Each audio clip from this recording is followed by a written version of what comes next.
So the machine we have behind us is a 1908 Dolbeer steam logging machine, and its purpose was to pull logs through the forest so that they would eventually be transported to the sawmill.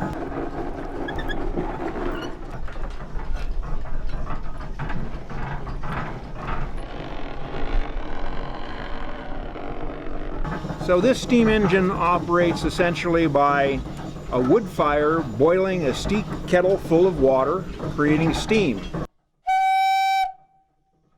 It carries a variety of whistles on it, but back in the day really it only had one whistle for purposes of communication within the forest.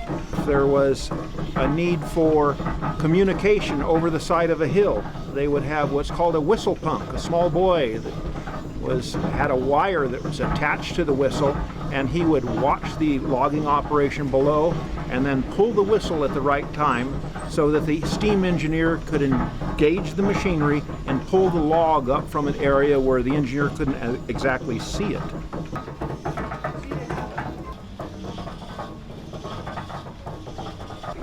What we will demonstrate is how this machine actually used cables and pulleys to pull logs across two-pole chutes, which is essentially a road through the forest. And they had essentially, the loggers would drop the trees and this machine would roll the logs into two-pole chutes, which is basically a road through the woods. They would drag these logs through the woods, eventually dumping them into Shaver Lake.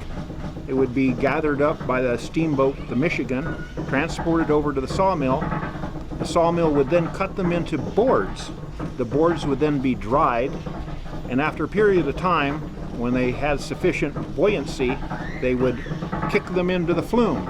And then the flume was 42 miles long and would reach Clovis 6.5 hours later. So at the turn of the century, this was the latest and greatest technology.